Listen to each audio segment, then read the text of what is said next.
Welcome back to another CastaWays. It seems just like a few days since the last one. Well, it was. That was the biggest CastaWays ever. It was a lot of fun. Thanks for playing. This one's going to be rather fast-paced and comparatively short. I'm moving house, so I've got shit to do today.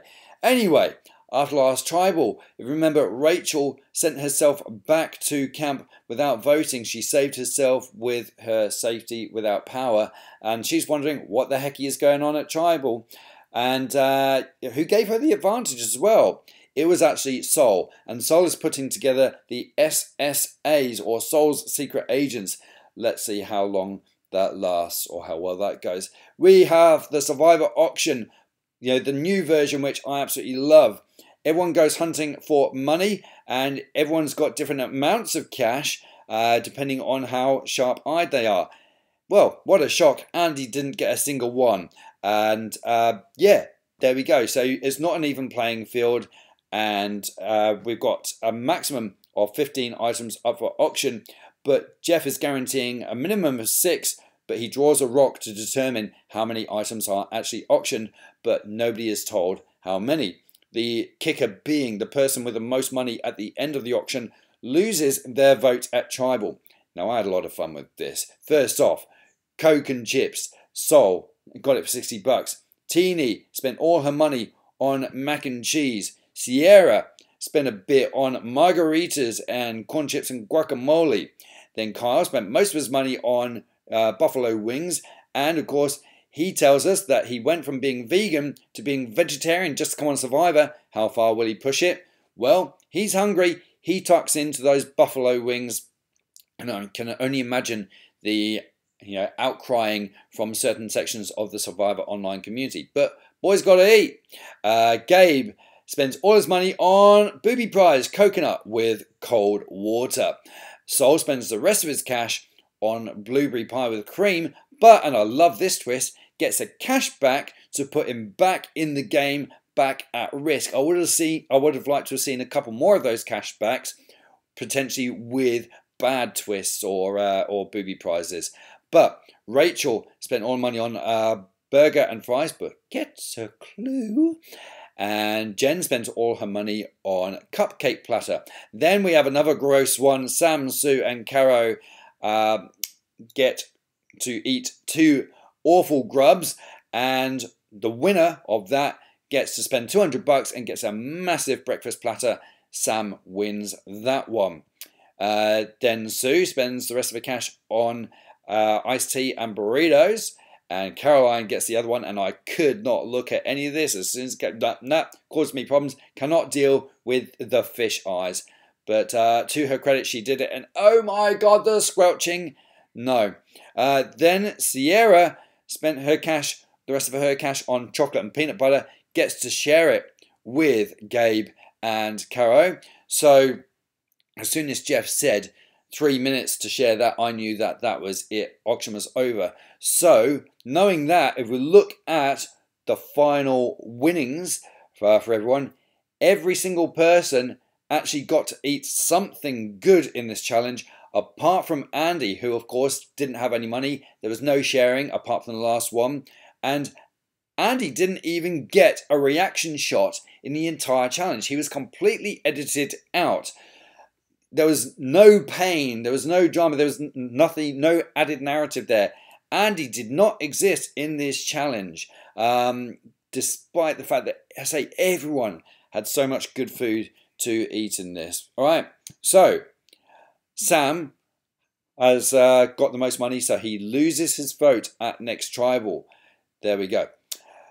Then we get back to camp, and Rachel's clue tells her that there is an idol sewn into the corner of the tarp, which she actually manages to find, so she has now got the idol.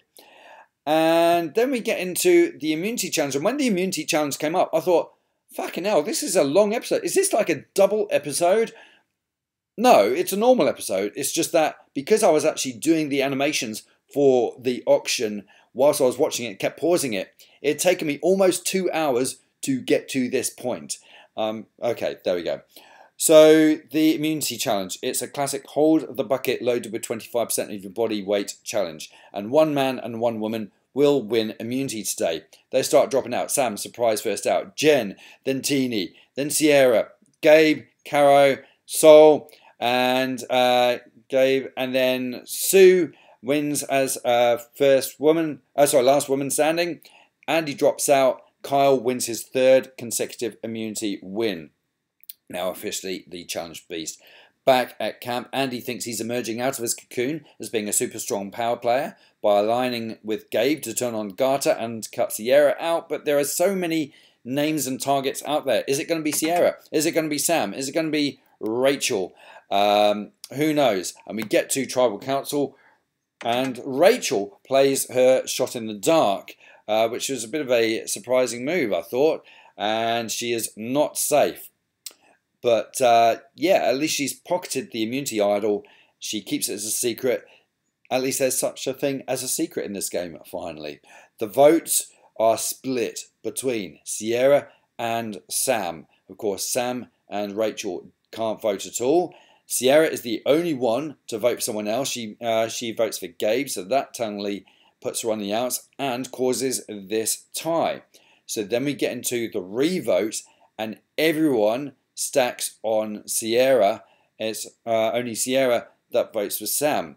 Now, I know there's a bit of confusion at first as to why we didn't have the Sierra. Why Sierra and Sam had the cancelling out of the votes, but Sierra got to vote in the revote. And Amanda, lovely Amanda, thank you so much for this. This is such a beautiful and perfect explanation.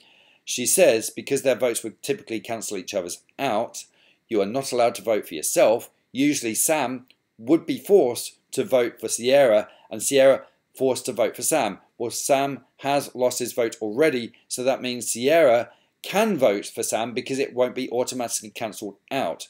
That's why she was able to vote. Okay. Of course, it didn't make any difference at all because she was the only one to go for Sam in the revote. Sierra becomes the first member of the jury, and Shane is the second housemate, I want to say, to lose both of his tribe mates. How does that compare to Survivor 46? Shane did much better last season. Charlie came in 2nd place and Tim was 12th. So there we go. Sorry, Shane. Second person out of our game. We've got a side bet, of course, where we're voting for who is going to be the first tribe totally out. Sierra's gone, so Denise, Kirby and myself, we take a hit, which leaves Amanda, Rob and Shakara in pole position. That is it. I'm done. I've got to pack up the rest of the house and get moving. Bye!